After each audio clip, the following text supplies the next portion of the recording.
There is an old saying that a nation that does not know her history is bound to repeat the mistakes of history.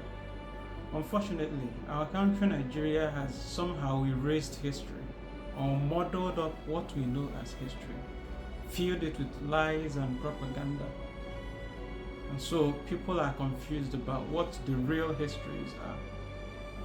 Today, in the Diary of a Broken Man, we look back at history.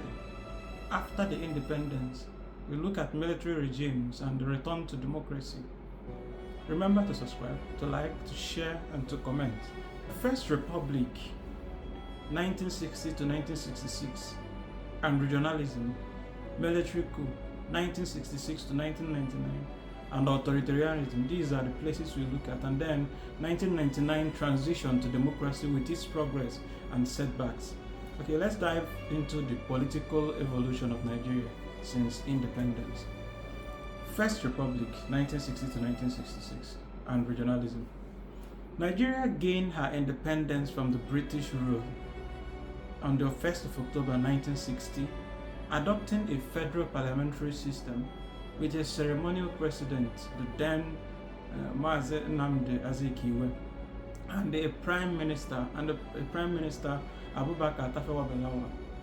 The country was organized into three regions as at then: the northern region, the western region, and the eastern region, each dominated by a major ethnic group: Hausa-Fulani in the west, the Yoruba in the north, Yoruba and the Igbo. By 1963, the Midwestern region was carved out of the Western region, making four regions. Regionalism defined this era. Political parties mirrored ethnic divides. So what we saw around 1960s, especially with the political terrain, was an ethnic-sided or ethnocentric type of politics. So everybody was minding their own. The western region was on their side, the northern region was on the side, the eastern region was on the side, and then by 1963 the Midwest region that was carved out in between the east and the west were, became independent too. And each of these, practiced their own ethnic culture, tradition in reference to the big brother Nigeria. Let's go on. So, Northern People's Congress, for instance, the NPC, led by Ahmadu Bello, dominated by the North. The National Council of Nigeria and the Cameroons, the NCNC, was led by Nnamdi Azikiwe, and it had Igbo people and the Easterners in support. The Action Group, AG, was led by Bafemi Awolowo, was Yoruba-based in the West. Now, the federal coalition of NPC and the NCNC sidelined the AG, but tensions festered. By 1963 census, which was meant to allocate resources and seats, was bitterly disputed. Northern figures were accused of inflation. It's not new that every election we have this same problem of inflation of numbers, but it is what it is. The 1964 federal election and 1965 Western Region election saw rigging, boycotts, and violence, notably the Operation Wetty riot in the West, where homes were touched with petrol, arson. This chaos exposed the First Republic fragility. On January 15, 1966, a group of undertook the work of trying to restore the nation to what it used to be, the status quo they knew from 1960s. So by 1966, this grossly misunderstood coup, otherwise called, misunderstood, thanks to Ibrahim Babangida, who cleared the lies of history, the propaganda of history that it was an Igbo coup. The coup was plotted by a group of soldiers who wanted to return the country to what they thought the country should look like. Not a particular ethnicity, but because the ethnocentric mentality of the era, formed the kern for the propaganda of the era. So, and the likely people to bear the brunt of the propaganda were the Eastern people, who, because of that same propaganda, were in for 3 years war, where millions of people were massacred. The pogrom was just sitting on a lie, So a group of soldiers, including Chukwuma Kaduna Nzogu, who was born and bred in the northern in Kaduna, never did anything in the east. And unfortunately, the problem is because we are the people now to rewrite these histories and tell the truth about these things. This Kaduna Nzogu, for instance, in the 21st century, when Kaduna Nzogu wouldn't have accepted to be an Igbo person if he was now, would have been claiming to be from the South. When it favors the narrative, it becomes an Igbo person. When it doesn't favor the narrative, automatically it becomes a Nigerian, a Southerner. So we need to clear these lies of history. I started off with this, that we need to debunk so many lies that have been told against so many people in history. So many people that have been painted unjustly, painted evil, painted badly.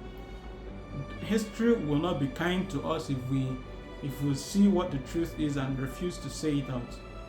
If not for anything, at least for posterity's sake.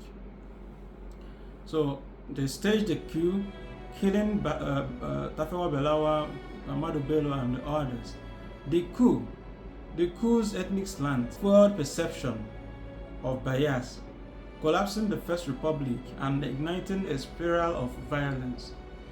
The military coup 1966 to 1999, authoritarianism. Now, 1966 coup ushered in a 3 years war. After January 15, there was another coup in July. That July coup now led to the Aburi-Ghana Accord, where it was decided that everybody goes back to their region, return back to regionalism. But on coming back from the Aburi Accord, the then military ruler, Gowon, reneged on what they agreed in the meeting with Ojukwu, and went back to creating more states. That was where the problem started. And then the next thing was war. And the war, people thought it would be a year. It took 3 years and took lives. So the 1966 coup ushered in a 33 years of near continuous military rule, punctuated by coups, civil war, and repressive regimes. Here are the acts: 1966 counter-coup and the civil war. Northern officers, led by Yakubu Gowon, retaliated in July 1966, killing General Agui Ironsi, who taken power post-coup of January, and massacring Igbos in the north. The eastern region, under the Chukwuemeka Ojukwu, seceded as Biafra in 1967, sparking the Nigerian Civil War. So let's talk about Nigerian Civil War. So the Gowon's no victor, no vanquished policy ended the war, but his regime centralized power, creating 12 states to dilute regionalism. 1975 to 1979. Muritala Mohammed ousted Gowon in 1975, promising civilian rule, but was assassinated in 1976, so his reign didn't last. Olusegun Obasanjo succeeded him, overseeing the Second Republic launch in 1979 under Shehu Shagari.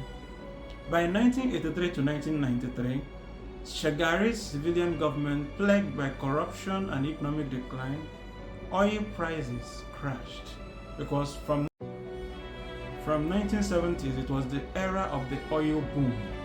So from 1983 to 1993, the oil price crashed, and as it crashed on Nigeria.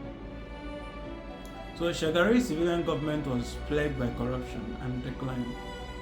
It was toppled by Muhammadu Buhari in 1983 with Idi Amin, who came with war against indiscipline, flogging people on the street and so on. He never changed. It was the same Buhari.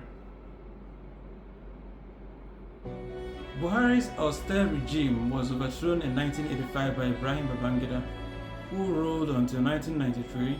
Babangida's annulment of the June 12, 1993 election, won by Moshood Abiola, triggered a national crisis. From 1993 to 1998, Sani Abacha seized power in 1993, establishing Nigeria's most brutal dictatorship. He jailed Abiola, executed activists like Ken Saro-Wiwa, and looted billions until his sudden death in 1998. In fact, this man's loot is still being returned to Nigeria up until now. You can imagine the difference of years between 1998 till now. The loots. Sometimes I wonder what happened to the brain of a black man. It pains me to even say it as a black man. What happened to the brain of a black man? He's always so interested in being above others at the expense of every other thing. Doesn't care if other people are dying, insofar as his own wishes and his own complexes are fulfilled. Let others die. It's painful. It's painful. So, by 1999, Abubakar transitioned Nigeria back to civilian rule, releasing political prisoners and setting elections for 1999. Authoritarianism brought censorship, human rights abuses, and economic stagnation, despite the oil booms. Military rulers often justified coups with promises to end corruption, only to entrench it even further. The Second Republic between 1979 to 1982 was a brief democratic blip, too weak to resist the military return. 1999's transition to democracy. Let's look at its progress and its setbacks. Now, the Fourth Republic, as we have it now, began on May 29, 1999, with Olusegun Obasanjo's election marking Nigeria's longest democratic stretch. Elections have occurred every 4 years, back since 1999. In 2003, 2007, 2011, 2015, 2019, and 2023, under a presidential system with a strong executive, bicameral legislature, and 36 states. Let's look at the progress before we look at the setbacks. Sustained civilian rule. Unlike prior republics, the military has stayed in the barracks. The 2015 transition from Goodluck Jonathan to Muhammad Buhari after Jonathan's electoral loss was a democratic milestone. Institutional development. The Independent National Electoral Commission and the courts have matured, occasionally overturning flawed polls, like in the 2007 Ondo state rerun. Freedom of speech and press has expanded. Unfortunately, I would beg to differ, because the INEC is like the weapon fashioned against the progress of Nigeria. They have made sure that they flout every rule and every bar they set themselves. They have made sure to destroy the electoral system of Nigeria, and if we don't have electoral reform, even the next election is like a joke to me. People like the Mahmoud, the present INEC chairman, should be in jail for the misdemeanor of the last election, but nobody is talking about it. Institutional development, and power rotation. An informal North-South power sharing form has stabilized ethnic politics somewhat, with leaders like Omar Yar'Adua between 2007 to 2010, Jonathan between 2010 to 2015, Buhari between 2015 to 2023, and Bola Ahmed Tinubu, the present president. Let's look at the setbacks. One is corruption. billions vanish yearly. Let's talk. When you talk about billions, the first person that comes to your mind is Abacha Sleuth, still being repatriated, and the scandals like that 6 billion fuel subsidy fraud by 2012 highlighted systemic rot. And up until now, even the current regime, the way they sign off billions and trillions, I fear for the next generation. Election, fraud, voter suppression, and the violence persist. In fact, the 2023 election won by Bola Ahmed Tinubu, the now president of Nigeria, faced credible rigging claims, with INEC's tech failures eroding trust. Let's talk about security.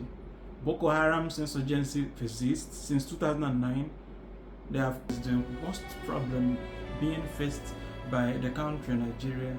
You know, with Boko Haram in the north, the separatist movements around Nigeria. In fact, the surge of insurgency, especially kidnapping, the banditry of, when we say banditry, head up farmer clashes. We recently saw what happened in Enugu State the last time, and then a priest was killed the other day on the 4th of March, or 5th of March, the Ash Wednesday. In fact, the news in Nigeria makes you wonder if we ever have security at all, because we are not even safe anywhere. We are not safe. The only time you are safe is if you enter the flight and leave, because anywhere you are unsafe, except those in Asoro. So, economic woes. Poverty affects over 40% of Nigeria. In fact, World Bank recorded this, but I doubt that it's only 40%, because now even those who regard themselves as rich, or who regard themselves as, middle class, and all of them are poor now with this present regime. Everybody is poor. And everything worsened by inflation and subsidy removal under Tinubu, sparking protests. As of March 6, 2025, Tinubu's administration grapples with legitimacy doubts and economic hardships, and yet democracy endures. In fact, the Fourth Republic is a box of paradox, resilient enough to survive crisis, and fragile enough to teeter during them. So if you want anything deeper about Nigeria, you just want to have a heart attack as a Nigerian. But I believe everything will be alright if we as Nigerians can rise up and get the right leadership. Look at Burkina Faso, look at Mali, look at Niger Republic. Under a year, look at Argentina. How many years did it take them to return back to normalcy, to growth, to development? And we've been shouting it. In fact, the 2023 general election, the shout was from consumption to production. P2B. From consumption to production. We are tired of this, import that, when we have everything we need to develop ourselves.